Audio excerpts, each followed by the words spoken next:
کوئی ایک چھوٹا جے کلپ لے کے تو اڈیا پھرے، میرے کو کلپ ہے گا، میں تو کلپ ہی لئی پھرنا ہے، ہن وڈا کلپ آئے گا، تو کسے بھولے چ نہ رہی، کسے تمام اہل محلہ سن رہے نے، ٹوٹیاں تک لوگ بیٹھے نے، سب سن رہے نے، منت کر کے جان آخری بات نو ختم کر رہے ہیں، خدا را سنی ہو تے اپنا عقیدہ پہچانو، اپنا عقیدہ جانو۔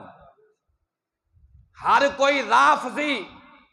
اور ہر پیر یا رافضی نقیب یا رافضی نعت خواں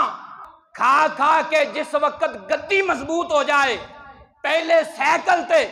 پھر جناب موٹر سائیکل آئی پیر دے کول سنیاں دا کھا کے، پھر جناب گڈی آگئی پیر دے کول سنیاں دا کھا کے، پھر جناب اس پیر دے جناب پلاٹ بن گئے، بنگلے بن گئے کھا کے سنیاں دا، جس وقت کھا کھا کے سنیاں دا مال آ گیا، انہوں اپنا رنگ گرگڑتی دا ظاہر کر رہے ہیں۔ پہچانو اپنے انو بیگانے انو، اپنا کون ہے بیگانہ کون ہے۔ میں اکثر بات کہنا اور آج بھی بمانگے دہل کہہ رہا ہوں، میں ایک مزدور دا پتر ہوں، اللہ نے مینوں عزت دیتی ہے،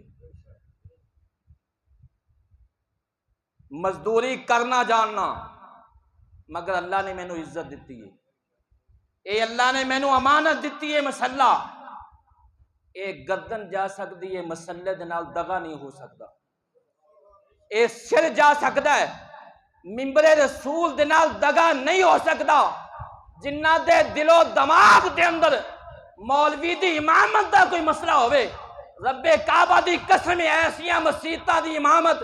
سینکڑوں ہون قربان نے، لیکن حضور دے منبر دے نال دغا نہیں ہو سکتا۔ عقیدہ بیان کر کے جاواں گا، کوئی منے نہ منے، مینوں کوئی گالی کڈے، کوئی مندہ بولے، کوئی کچھ کہے، گرے بان پکڑے، تمام ائمہ نے، ساڈے اکابرین نے جیلاں بھی چلیاں نے، انہاں نے سولیاں بھی چلیاں نے، انہاں نے اولاداں بھی قربان کیتیاں نے، بڑے بڑے اکابرین نے کالے پانی دیاں سزاواں بھی برداشت کیتیاں نے، سانو ساڈے امام دس گئے نے دین قربانیاں کی منگدا ہے۔ مینوں کوئی کسے قسم دا ڈر نہیں، کسے دے ذہن چ اے ہوئے کہ مولوی اج اسی منٹ ماراں گے مسیتوں کٹ دیاں گے پھر کی ہوئے گا، اے مسیت جا سکتی ہے، قاری یاسین دی زبان بند نہیں ہو سکتی۔